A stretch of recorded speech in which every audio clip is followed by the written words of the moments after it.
როგორც უკეთესი იქნება, ის გადაწყვეტილება იქნება მიღებული. თბილისის საკრებულოს უკვე ყოფილი თავმჯდომარე გიორგი ტყემალაძე ირწმუნება, რომ სპორტის უნივერსიტეტი დედაქალაქში იქაშენდება, სადაც უკეთესი იქნება. თუმცა სპორტის უნივერსიტეტის ბედი ირაკლი კობახიძემ უკვე 19 მაისის განკარგულებით გადაწყვიტა და დაადასტურა ის, რასაც ტევ პირველი გიყვებოდათ. სპორტის უნივერსიტეტი ვაკის შუაგულის ისტორიული ადგილის ნაცვლად სასწავლო სასწავლმეურნეობის ტერიტორიაზე აშენდება. სპორტის უნივერსიტეტის არსებობა უმჯობესი არის დიღომში, ამას ამბობთ, ვიდრე ვაკეში. სპორტის უნივერსიტეტის არსებობა ჩვენს ქვეყანაში და ჩვენს ქალაქში რომ არის აუცილებელი, ეს ზუსტად ჩვენმა ხელისუფლებამ დაადასტურა. როგორ დაადასტურა უკაცრავად, უნდა აშენებული იყო ვაკეში სპორტის უნივერსიტეტი, ეს იყო პირველი ვალდებულება ბიზნესმენის, შემდეგ შეიცვალა გეგმა. იმით დაადასტურდა და იმით ადასტურებს, რომ აუცილებლად სპორტის ახალი უნივერსიტეტი იქნება აშენებული ევროსტანდარტების სად დიღომში ოღონდ ხომ? და რატომ შეიცვალა?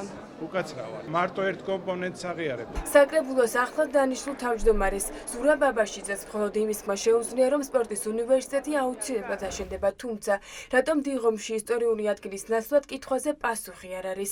ხელისუფლებასთან დაახლოებულმა ბიზნესმენმა ნოშრავან ნამორაძემ ჭავჭავაძის 59 ნომერში სპორტის უნივერსიტეტი და მის ირგვლივ არსებული 18,000 კვადრატული მიწის ნაკვეთი ფასდაკლებით 11 მილიონად იმ პირობით მიიღო, რომ სპორტის უნივერსიტეტს გააკეთებდა და სახელმწიფოს გადასცემდა. თუმცა უნივერსიტეტის გაქრობის შემდეგ ოცნების მაქება ბიზნესმენს მთელი ეს ტერიტორია ცათამბჯენის აშენებისთვის და კომერციული სარგებლისთვის შერჩა. აუცილებლად აშენდება ახალი უნივერსიტეტი. განკარგულება იყო, რომ ვაკეში სპორტის უნივერსიტეტის ადგილას უნდა აშენებულიყო. მაგრამ შესაძლებელია უფრო ინფრასტრუქტურის თვალსაზრისით სხვა ადგილით შეირჩეს. რატომ ვერ უნდა აშენებულიყო? ჯელებდა გეტყვით ამ შემდგომში. თუ მოიკრიეთ მიზეზები, რის გამოც ვაკეში არ აშენდება. ჩემი პასუხი არის, რომ აშენდება. და რატომ დიღომში? 2025 წელს საქართველოს შეხვდება სპორტის ახალ უნივერსიტეტს.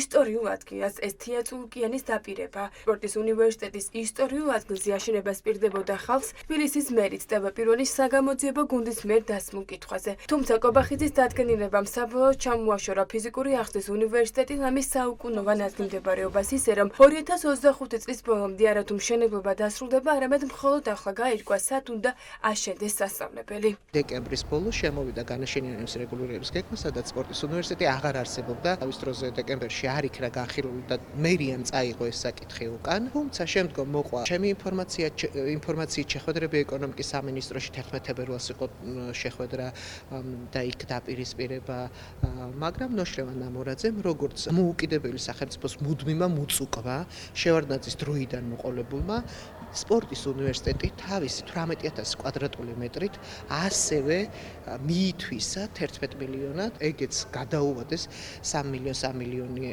ლარი უნდა გადაიხადოს. ბოლო წლების ურბანულ გადაწყვეტილებებში არის ერთ-ერთი ყველაზე დიდი მავნებლობა, რომელიც ჩვენ დედაქალაქს ქართული ოცნების პირობებში დაატყდა თავს, მაგრამ როგორც ჩანს, ამ გადაწყვეტილების ზიანი ასევე გავრცელდა სპორტის უნივერსიტეტზე, მისი მშენებლობის ვალდებულებები კიდევ უფრო მეტად გახანგრძლივდა. ხელშეკრულება ოცნების ბიზნესმენს რამდენჯერმე შეუცვალეს. გააფართოვეს სამშენებლო ტერიტორიის არეალი, 47 სართულის ნაცვლად მისცეს ცათამბჯენის ნებართვა. სპორტის უნივერსიტეტი გააქრეს. ვალდებულებები ოცნების კარის ბიზნესმენს მოუხსნეს და ხალხი მოატყუეს. იმის მაგივრად, რომ ის დასჯილიყო და დაჯარიმებულიყო, რომ ვაკეში აღარ აშენდებოდა ფიზკულტურის უნივერსიტეტი, მას კიდევ უფრო მეტი სარგებლის მიღების შესაძლებლობა მიეცა. ახლა, როგორც ჩანს, სპორტის სფეროში მომუშავე ადამიანების ალბათ შიდა კულუარული დაჟინებული მოთხოვნით გადაწყდა, რომ ფიზკულტურის უნივერსიტეტს ააშენებს, ოღონდ ააშენებს არა იქ, სადაც ის იყო, რაც რა თქმა უნდა გაცილებით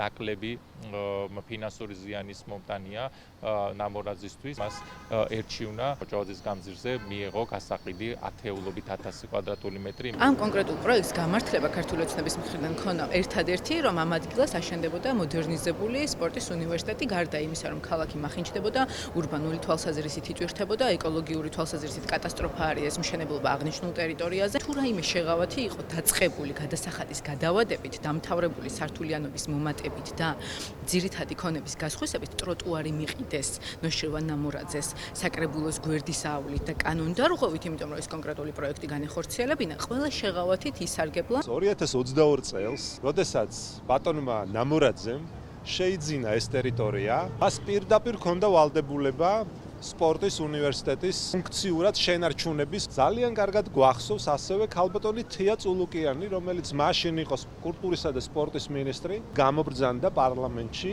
ხაზგასმით დააზუსტა, რომ ამ ადგილას აშენდებოდა თანამედროვე სპორტის უნივერსიტეტი. ტრადიციულ მისამართზე თბილისის ცენტრში სპორტის უნივერსიტეტის ნაცვლად ნოშიკო ნამურაძის ცათამბჯენი იქნება.